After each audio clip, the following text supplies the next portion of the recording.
Bonjour. Patricia l'avocat, merci en tout cas à toi d'avoir répondu présente pour cette interview. Aujourd'hui, on parle de l'entrepreneuriat au féminin et je crois savoir que tu es donc l'exemple même de ce qu'incarne l'entrepreneuriat au féminin. Donc on aimerait avoir comme ça des petites informations sur ton parcours, sur ton ressenti, tes petites expériences, tes anecdotes, parce que être entrepreneur et être une femme à la fois, c'est quand même quelque chose d'assez incroyable. Donc voilà, l'idée c'est que tu partages avec nous un petit peu tout ça. Alors déjà Patricia, je vais te laisser te présenter Mmh. et nous dire clairement qui tu es, quel est ton parcours et qu'est-ce que tu fais aujourd'hui. D'accord, donc moi je m'appelle donc Patricia l'avocat. Je suis ravie d'être là aujourd'hui et moi je suis originaire de Pondichéry. C'est un petit bout de France en Inde, D'accord. un ancien comptoir où j'ai passé mes 10 premières années. Alors ça a beaucoup forgé en fait mon engagement pour la coopération et le développement, la solidarité. Et du coup ensuite j'ai ancré tout mon parcours autour de ça, mon parcours professionnel. Donc j'ai travaillé 20 ans dans la coopération internationale où j'ai sillonné l'Afrique et l'Asie à la rencontre des populations, des organisations. Et c'est là que j'ai rencontré un certain nombre d'acteurs qui m'ont absolument beaucoup touchée parce qu'ils se battaient au quotidien pour essayer de trouver des solutions positives pour l'environnement et pour la planète. Et après 25 ans dans le salariat, j'ai eu envie d'autre chose. Donc j'ai quitté mon emploi D'accord. pour me lancer dans l'entrepreneuriat, pour pouvoir aider ces populations en fait, et ces organisations à leur donner un nouveau développement et leur permettre de pérenniser les activités qu'ils ont mis en place. Donc voilà en gros mon parcours. D'accord. Donc en te lançant dans l'entrepreneuriat, tu savais d'ores et déjà quel était ton projet. Donc un projet finalement qui était en continuité avec ce que tu avais toujours fait, la coopération, la solidarité, le développement pour les autres. Alors oui, c'est un projet qui porte mes valeurs en fait. D'accord. L'idée c'était vraiment. Aujourd'hui, on est confronté à des problèmes environnementaux, on est confronté à des problèmes sociaux et on a la rencontre de ces organisations m'a montré qu'on pouvait tous changer le monde, on Bien pouvait sûr. tous contribuer à changer le monde à notre niveau. Et donc, eux l'ont fait et j'ai eu envie en fait de les accompagner, de les aider. Super. Et donc, je me suis lancée donc, dans l'entrepreneuriat et je fais du upcycling engagé. Alors, qu'est-ce que c'est le Oui, upcycling? C'est justement. du recyclage créatif. Et l'idée, c'est de transformer des objets usagers du quotidien qu'on jette, qu'on a D'accord. tendance à jeter dans nos sociétés, pour en faire des produits à haute valeur ajoutée en les transformant avec une dimension créativité et design. Donc Super. des projets esthétiques, alors ça peut être de la maroquinerie en pneus, de la papeterie en bouse d'éléphant, c'est rigolo, c'est ludique et ça fait du très beau papier. Donc au lieu de détruire des forêts, ça nous permet donc de produire différemment. Et D'accord. tous ces gens m'ont montré qu'on pouvait produire différemment tout en créant des opportunités d'emploi à des populations en difficulté. Donc la démarche engagée vient de là, c'est que je travaille avec des artisans un peu partout dans le monde, donc tant en France qu'à l'international, D'accord. qui sont à la fois engagés dans cette démarche environnementale et sociale. Donc je travaille par exemple avec des réfugiés en Italie, des femmes handicapées au Burkina Faso, des communautés D'accord. rurales en Inde. Et donc c'est vraiment des gens qui sont qui ont qu'une envie, c'est de pouvoir vivre de leur De talent leur- et qu'on reconnaisse le talent et la créativité qu'ils ont. Et c'est assez étonnant, en fait, de voir à quel point ils peuvent être créatifs et à quel point ils produisent des objets complètement extraordinaires et qui, en même temps, ont du sens et de la valeur. En fait. C'est Et super. ça porte complètement mes valeurs. Voilà. C'est un très très beau projet. Alors du coup, j'imagine que ça n'a pas dû être évident après 25 ans de salariat de se lancer dans l'entrepreneuriat. Comment s'est passée donc la mise en œuvre du papier, le projet papier au concret en fait, à la création même du projet.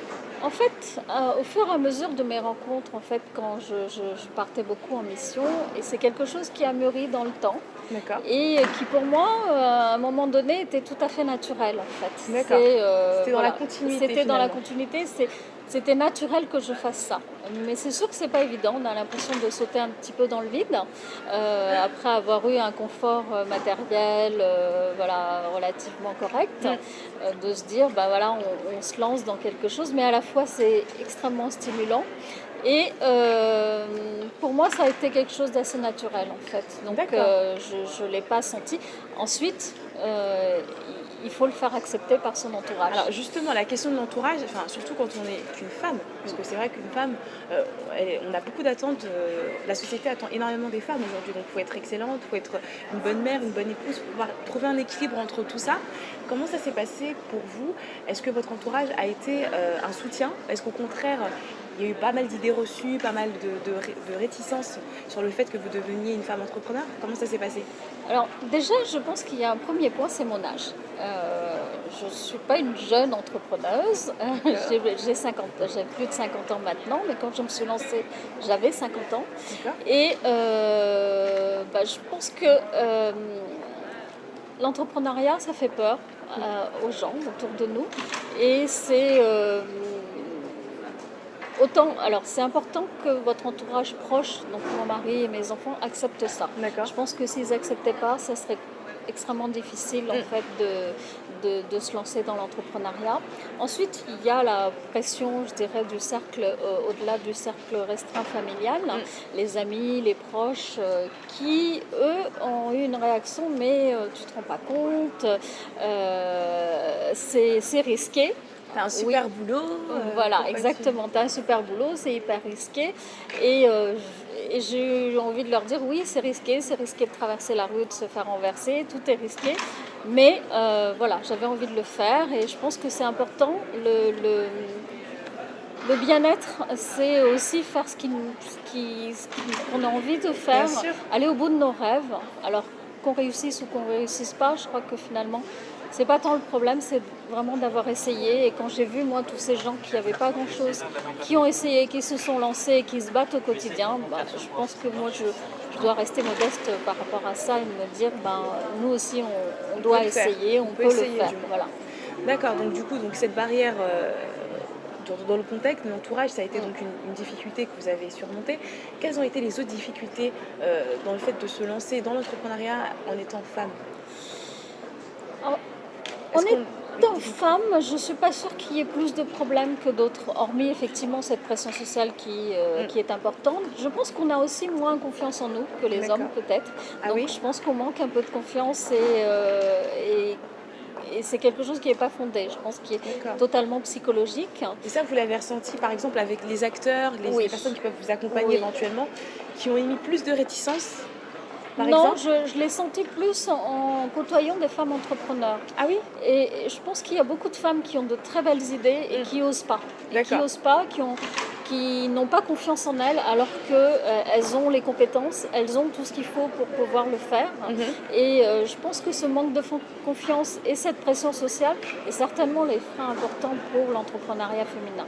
D'accord. Mais au-delà de ça, je ne pense pas qu'on ait plus de difficultés que des hommes, voire même je pense que pour nous, on a un engagement qui est fort. D'accord. Et qui souvent c'est des projets de vie, c'est des projets qui portent nos valeurs et je pense qu'on est bien plus impliqués et on a peut-être plus de chances finalement d'y arriver parce que c'est vraiment quelque chose qu'on porte. D'accord, il y a plus d'implication en tout cas quand une Exactement. femme se lance. Enfin, on ne fait pas de généralité bien sûr, mais Oui. en tout cas voilà, la femme va plutôt porter les valeurs de son projet jusqu'au bout, Exactement. qui en fait une force en fait. Et tout à fait. D'accord, ok. Alors, si aujourd'hui vous deviez faire un retour sur votre parcours, ça fait 2 ans maintenant que Oui. vous êtes lancé dans votre activité qui se développe bien. Quelles seraient les erreurs en tout cas que vous auriez souhaité éviter ou que vous n'auriez pas refait? Ça aurait été quoi? C'est difficile à dire, je pense que c'est plus lié directement lié à mon activité. L'erreur, c'est peut-être parfois de se disperser, D'accord. d'écouter un peu tout le monde et de s'éloigner parfois. On vous incite en disant mais non, il faut plutôt que tu fasses ci ou que tu fasses ça.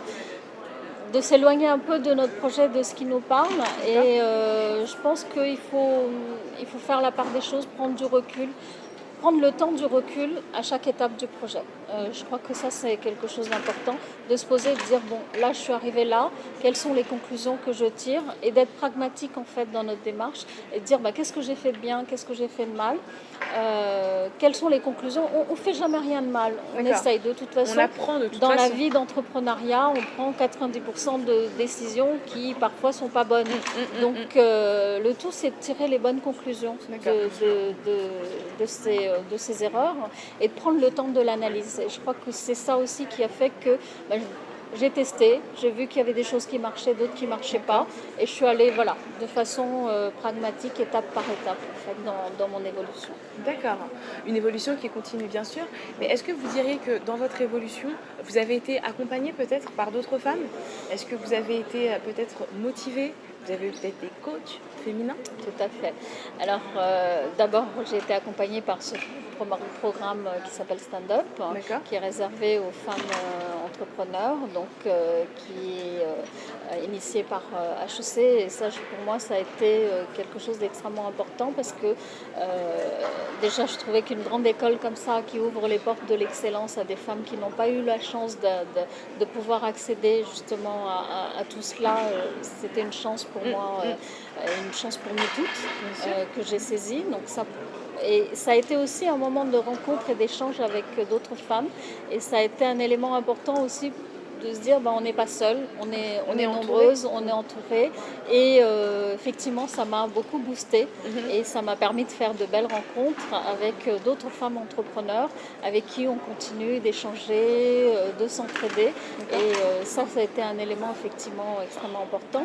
Le deuxième élément important, c'est que suite à ce programme, j'ai pu intégrer donc l'incubateur d'HEC où là aussi j'ai eu un accompagnement avec beaucoup de coachs, d'experts, des femmes et des hommes aussi donc, et qui ont su aussi tenir compte de nos spécificités en tant que femmes, en tant que femmes venant aussi d'autres milieux. Donc ça, je crois que c'est aussi quelque chose qui nous redonne confiance, il y a des gens qui croient en nous et qui nous le disent, et je crois que ça, c'est important aussi. D'accord. Petite question du coup pour la suite, votre vision, votre point de vue. L'entrepreneuriat au féminin, en 2 mots, en 3 mots on va dire. En 3 mots, c'est quoi? En 3 mots, c'est oser, confiance en soi et aller au bout de ses rêves. Voilà. D'accord. Merci beaucoup Patricia pour ces mots. En tout cas, un très beau parcours. Merci. Alors, justement, donc, on parlait de ces femmes qui travaillent ensemble, ces femmes entrepreneurs qui se réunissent, qui échangent leur parcours, leur vision des choses et qui font avancer les choses aussi de cette manière-là.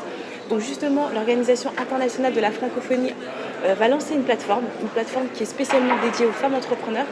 Qu'est-ce que vous pensez de cette initiative ? C'est une très très belle initiative de l'Organisation internationale de la francophonie auquel, bien entendu, je ne peux qu'adhérer.